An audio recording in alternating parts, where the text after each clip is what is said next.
Olá! Estamos começando mais um vídeo no Setor Visitante, hoje domingo, 4 de agosto, já estou em casa no Rio de Janeiro. Porra, meu irmão, antigamente eu viajava, ficava 3 dias em cada cidade, às vezes ficava uma semana viajando.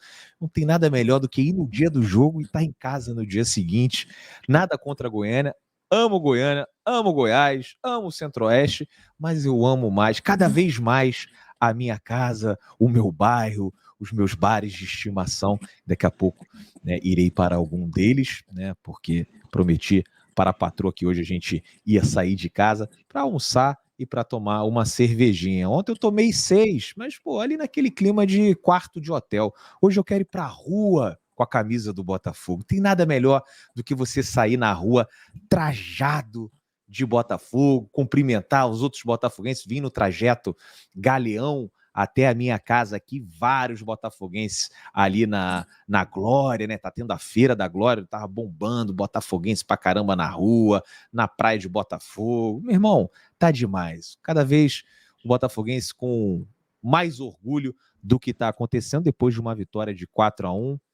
Porra, se o cara tá infeliz aí, pelo amor de Deus, né? Aí tem que se afastar, cortar relações, porque o botafoguense que consegue estar de mal com a vida nesse momento tem que ser estudado ou simplesmente evitado.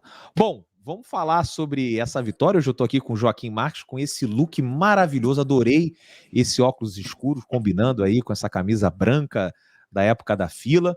Vamos falar sobre a vitória, vamos falar de Luiz Henrique, de Matheus, de Igor Jesus, né? Vamos falar de Arthur Jorge. Ele deu uma entrevista coletiva falando sobre as prioridades do Botafogo.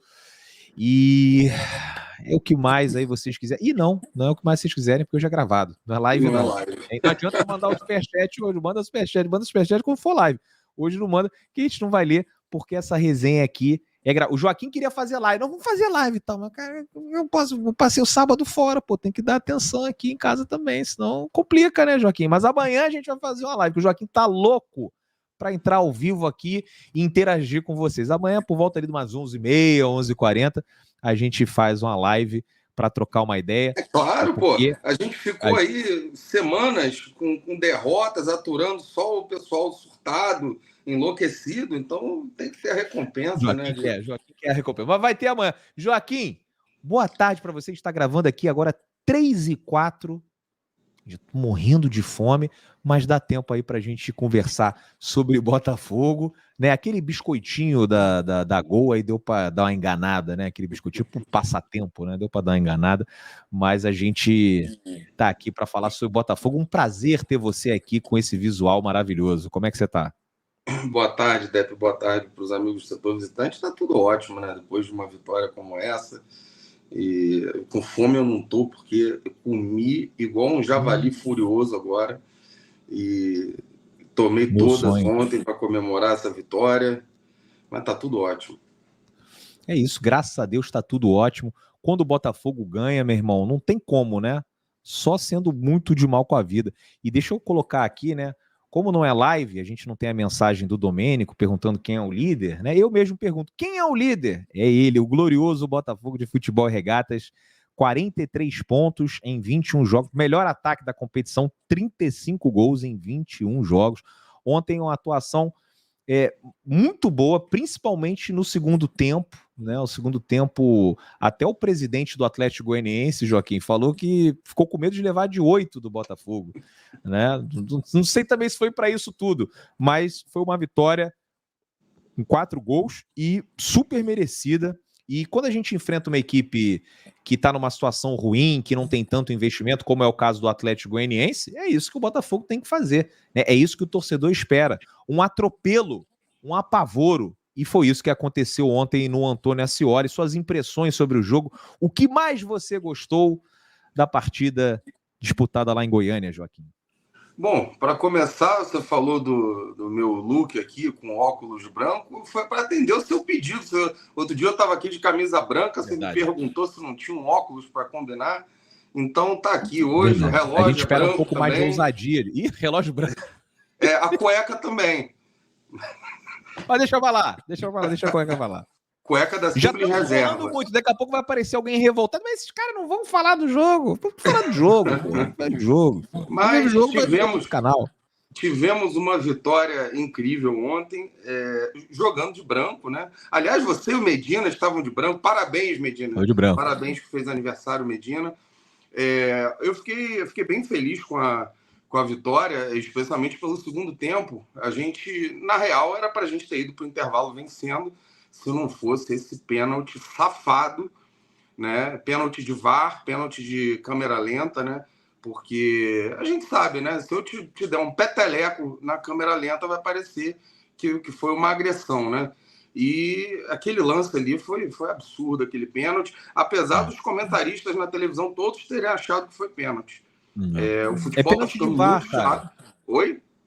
É pênalti de VAR, é aquele negócio que eu estava até comentando na live ontem, Joaquim, desculpa só para falar isso, que você marcou bem, né, essa questão que para mim, assim, ele até acha que é pênalti, mas não deveria ser pênalti, tá? Se for na frente do juiz, e aí o cara vai lá, ele acaba sendo induzido a marcar, e aí tem um tipo de personagem que é o que eu mais odeio na vida, que é aquele velho que fala que tudo na época dele era melhor. Não porque na minha época, não porque antigamente.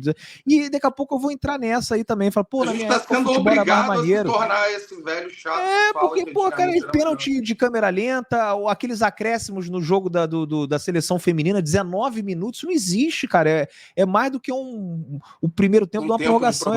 É mais de um terço de uma parte de um jogo, cara. Isso é uma loucura. Então, daqui a pouco a gente vai estar aqui falando, não, porque na minha época era melhor. Eu vou até encurtar essa parte para a gente falar das coisas boas, mas assim, eu fico me perguntando se não tem essa turma mofada aí, antiquada da FIFA, esses presidente, vice-presidente, diretor, sei lá, do raio que o parta. International Board, vendo, lá, né? Não tem ninguém vendo isso. Tá chato, estão estragando, estão transformando o futebol em totó. Você fica cada um preso ali na sua barra, um não encosta no outro. Totó é assim. O futebol não. Mas, enfim, a gente acabou indo para o intervalo com um resultado que não era o esperado por causa desse pênalti. Mas no segundo tempo, o insuportável, o irresistível Luiz Henrique acabou com o jogo, né? Atuação de gala, né? Atuação de gala. Eu não tinha nem roupa para estar numa ocasião dessa.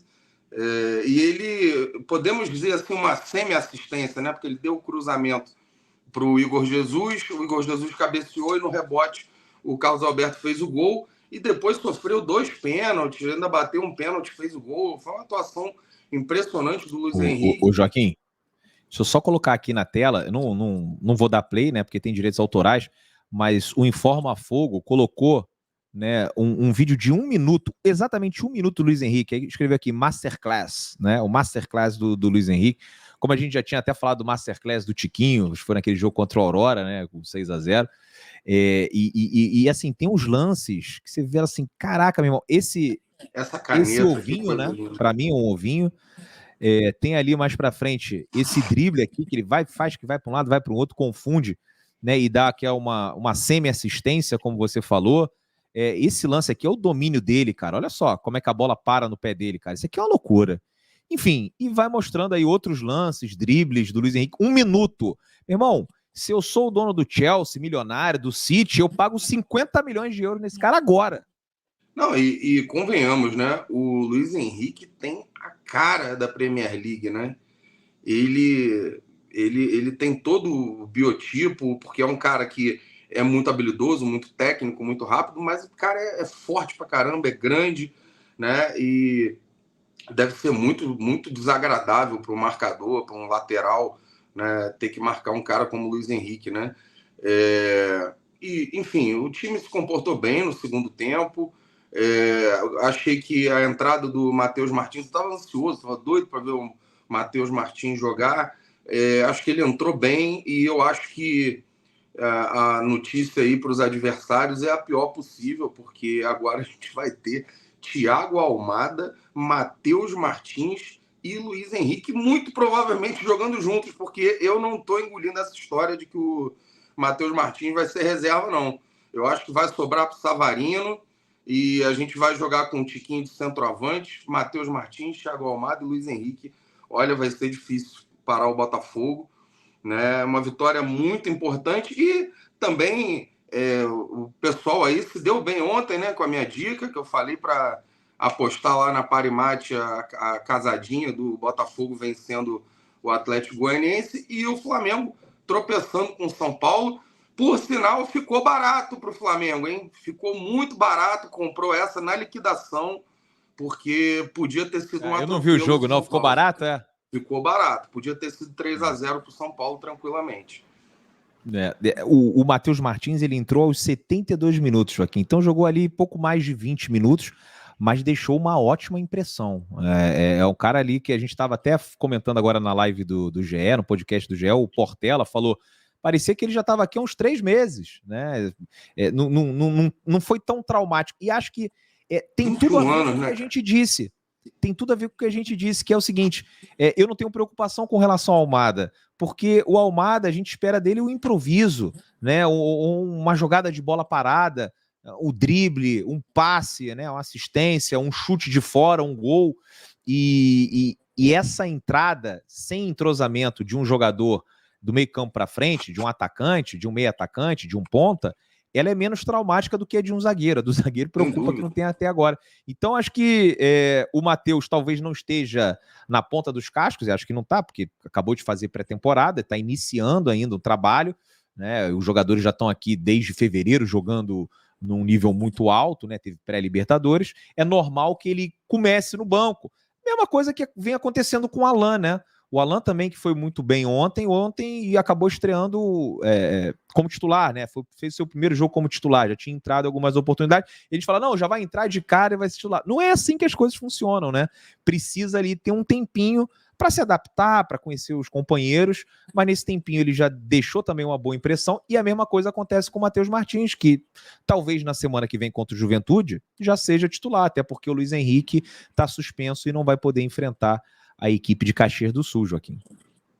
É verdade. Inclusive, achei maravilhosa aquela provocação do Luiz Henrique, né, com o adversário.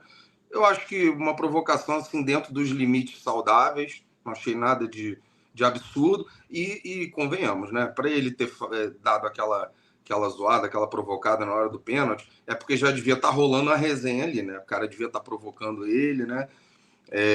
E ele deve ter falado alguma coisa do tipo, tá vendo só? Eu falei que isso ia acontecer, né? E a vantagem do atacante é essa, né? O zagueiro pode marcar bem pra caramba o cara o jogo inteiro. Se no último minuto o atacante conseguir dar um drible nele e fazer o gol, já era, não adiantou nada.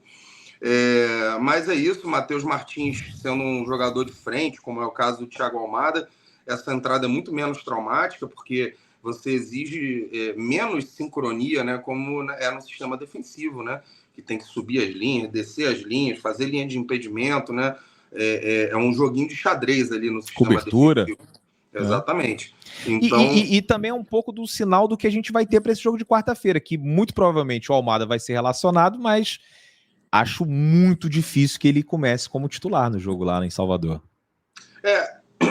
Eu acho também que não vai começar como titular, mas eu não ficaria nem um pouco chateado se começasse. Aliás, uma menção honrosa aí pro Alan, né, cara? Que coisa maravilhosa a gente olhar pro Botafogo em campo e ver o Alan jogando.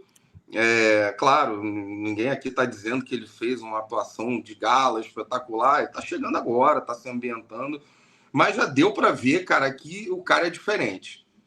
Quando ele sai jogando, quando ele dá um passe, então você percebe que o cara é diferente, que não é à toa que ele jogou tantos anos na Itália, com sucesso, Premier League, Seleção Brasileira. E aí, cara, porra, eu já tô até mais ansioso agora, cara, porque a gente em breve vai olhar para o campo, vai ver Alan, Thiago Almada, Luiz Henrique, Matheus Martins. Meu Deus do céu. Que loucura, que loucura. Meu Deus do céu. E eu acho, assim como eu falei do Matheus Martins e do Almada, que eu acho que o Almada não inicia quarta-feira, até porque também não tem necessidade, né? Você tendo o Savarino, tendo o Luiz, né? Você tem outros jogadores ali para colocar. Eu vejo, assim, o Alan um pouquinho como também o Matheus Martins. Em que sentido? Num outro sentido, de titularidade.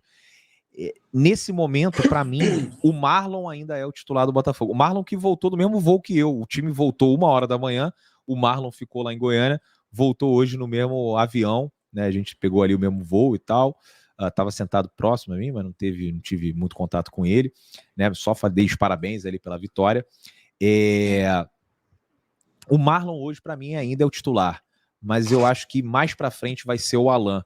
Como eu acho que também hoje o Matheus, o Savarino é titular, mas mais para frente, quem vai ser o Matheus Martins. Eu imagino o Botafogo com o Luiz Henrique da direita, Almada na esquerda, Matheus Martins e Tiquinho.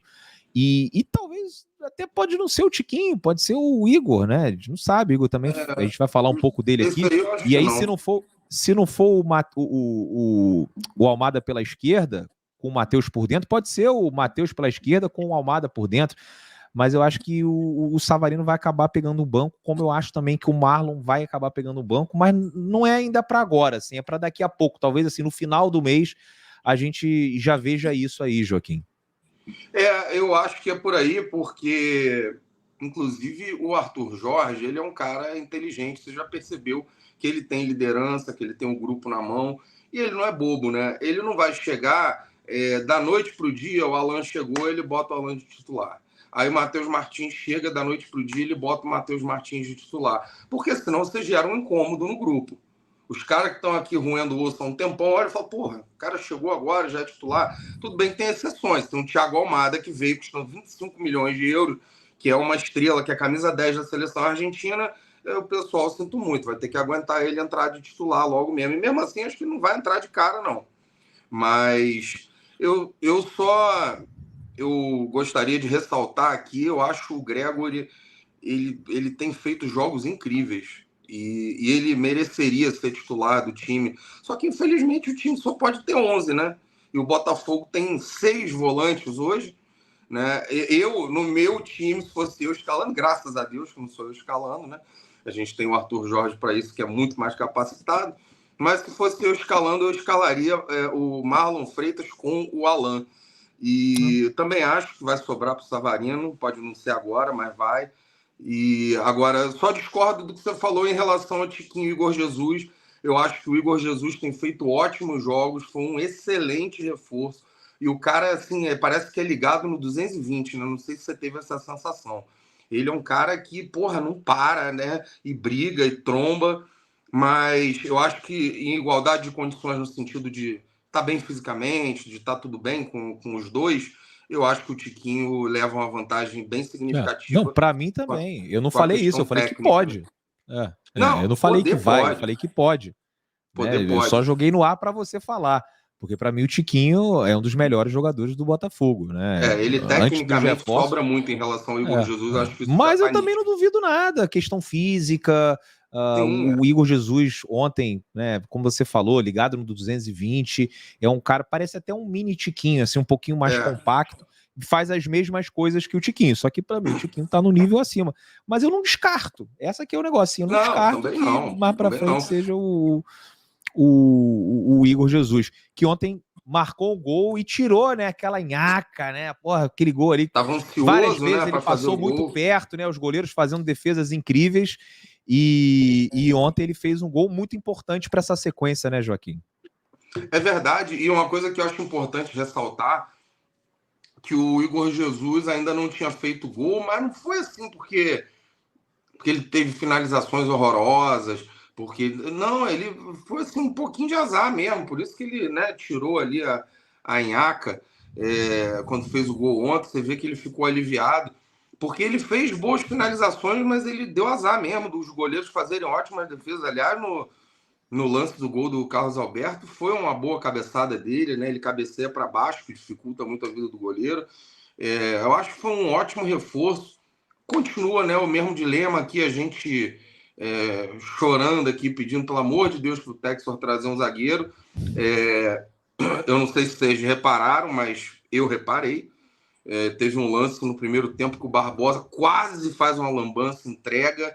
Você vê que, assim, por mais que a gente tenha ganho de 4-1, a gente está aqui elogiando o ataque, as opções. Botafogo muito desfalcado ontem, né? É bom lembrar isso para os detratores do Botafogo, que dizem que não tem elenco, coisa e tal. A gente jogou ontem muito desfalcado, sem os 5 principais goleadores do time. O Botafogo não tinha os 5 principais goleadores ontem e ganhou de 4-1. Mas, mesmo assim, a gente ainda toma um Quem susto são? lá com o Tiquinho, Barbosa. Savarino, o Júnior Santos, Eduardo e quem é o outro?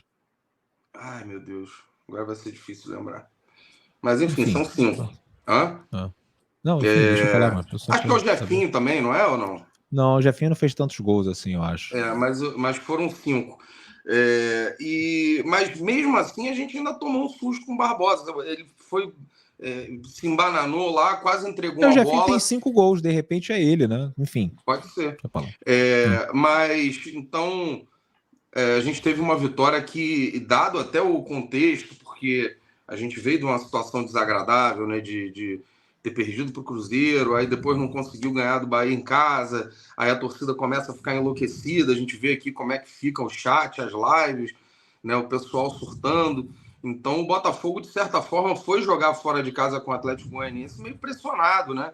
E consegue uma vitória, excelente, com um show do Luiz Henrique, e fomos agraciados com um resultado que eu até, de certa forma, esperava, porque o São Paulo jogando em casa tem sido difícil, né? Morumbi sempre lotado, o time meio que está empolgado jogando em casa, então a gente ainda foi agraciado com esse tropeço do Flamengo e segue o líder. É isso. Vamos falar agora sobre prioridades, um assunto que vem rendendo aí. O Arthur Jorge ontem falou que não vai abdicar de nenhuma competição, ou seja, ele quer os 3 títulos, ele quer o Brasileiro, ele quer a Copa do Brasil e ele quer a Copa Libertadores. Está aí o nosso ambicioso técnico, né, e disse aqui o seguinte: essa vitória tem 2 pontos de importância. Primeiro, pela importância do campeonato, de somar mais 3 pontos fora de casa para continuar nosso caminho. Estamos na liderança, queremos lutar por ela e para isso temos que vencer jogos. Segundo, pelo estado anímico da equipe. Vamos ter jogo decisivo na próxima quarta-feira frente a um rival de muita qualidade que vai jogar em casa depois de empatar conosco no Rio de Janeiro. É um jogo decisivo para as duas equipes que não me tira muito da forma de pensar e trabalhar, porque iremos com a mesma ambição e determinação para chegar à Bahia, vencer o jogo e seguir em frente. Queremos também agarrar essa competição de uma forma muito capaz, não abdicando de qualquer competição que estamos inseridos. É o Botafogo do Arthur Jorge que vai atrás, Joaquim Marques, dos 3 títulos, vai atrás da Copa. Acho que do meio campo para frente o Botafogo, né, tá sofrendo até com as lesões, os jogadores estão chegando, mas se tivesse todo mundo aqui, acho que a gente tinha um time mais do que suficiente para fazer isso. Agora me preocupa um pouco com os desfalques, algumas estreias, né? E falo estreias até de jogadores que não foram anunciados, mas o Botafogo deve trazer o zagueiro, o lateral direito, né? O Almada, que ainda não estreou. O elenco, em determinado momento, ficou um pouquinho mais curto. Mas é o nosso técnico, né, cara? Que desde o primeiro momento, né, virou a chave ali do elenco. Ele está conseguindo fazer essa mudança, né, para o Botafogo, mudança de mentalidade, buscando sempre uma mentalidade vencedora, e vamos para cima, né? Vamos com aquilo que a gente tiver de melhor para vencer o Bahia. E, cara, se não passar também, acontece, faz parte, é do jogo. O que a gente tem que cobrar é performance, um bom desempenho. E ele acha que tem, né, meios suficientes para conseguir essa classificação lá em Salvador. Queria que você falasse um pouco sobre isso, Joaquim. Eu acho que a gente tem possibilidade real de conseguir a classificação lá, até porque a gente já perdeu do Bahia em casa, mas ganhou do Bahia fora de casa também no ano passado. Então, e assim, eu acho que o Bahia é um bom time, tem bons jogadores, não tem um elenco tão farto, mas é um time muito bom. Mas também não estou aqui me pelando de medo do Bahia, achando que é um bicho-papão, nada disso, não. Então, que a gente tem possibilidade de conseguir a classificação, tem. Tem que lembrar que a gente muito provavelmente vai ter a estreia do Thiago Almada, espero eu que tenha, porque mesmo que ele de repente só entre faltando 20 minutos para acabar o jogo, porra, é um cara muito diferenciado, né? De qualidade técnica muito acima da média. Então, às vezes, numa bola, o cara tira um coelho da cartola ali, resolve o jogo. É óbvio que eu vou torcer para o Botafogo se classificar, não tem cabimento ser o contrário, mas se acontecer da gente ficar pelo caminho na Copa do Brasil, acho que não é nenhuma tragédia, eu não vou ficar revoltado. Porque já falei, não escondo de ninguém, falei várias vezes aqui, a minha prioridade é o Campeonato Brasileiro. Que quem vai decidir a prioridade é o John Textor, o Arthur Jorge. Exato. Deixa eu colocar na tela aqui um comentário, um tweet que eu achei bem legal do Vitor Sérgio Rodrigues, analisando a derrota do Flamengo para o São Paulo. Ele falou o seguinte: para mim é simples, não existe poupar 6, 7, 8 titulares no Brasileiro por causa da Copa do Brasil, sendo o líder do torneio. Esse que é o negócio, sendo o líder do torneio. Por que a gente acha que o brasileiro tem que ser a prioridade? Porque o Botafogo é o líder e tem condições, tem elenco, não tá ali, não é o elefante em cima da árvore. O Botafogo gastou 320 milhões. Então, o brasileiro, ele é mais importante do que a Copa do Brasil, ponto. É o campeonato mais importante do país, ponto. Quando que a Copa do Brasil deve ser prioridade? Quando você não tem condições de ganhar o Campeonato Brasileiro. O Botafogo tem condições de ganhar o Campeonato Brasileiro? Tem. Então qual que é a prioridade? É o Campeonato Brasileiro, que é o principal torneio do país. E ele fala aqui, ó, quer trocar 2 ou 3 porque vai estourar? Ok. Poupar 8 não existe. É passar o recado que o importante é a Copa do Brasil e não o campeonato mais importante do país.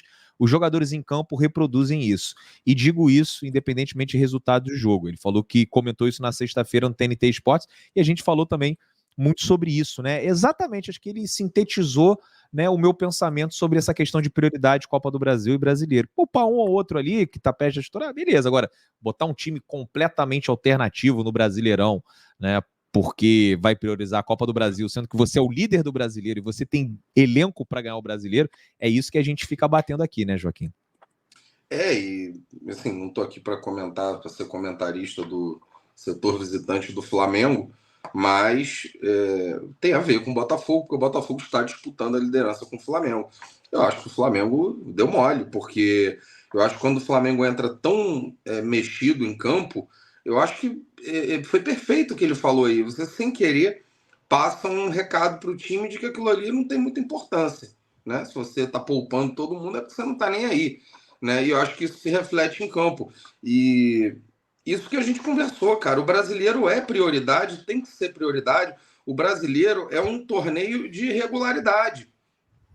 Eu estava falando isso na live e aí teve um cidadão aí que deixou um comentário assim, meio que dando carteirada, querendo me esculachar, dizendo que o meu pensamento era antiquado como o dos dirigentes dos anos 70. Assim, não entendi. Porque eu falei justamente isso, que o brasileiro é o torneio que você tem a chance de ser campeão, mesmo quando toma uma cacetada de 3-0 do Cruzeiro em casa.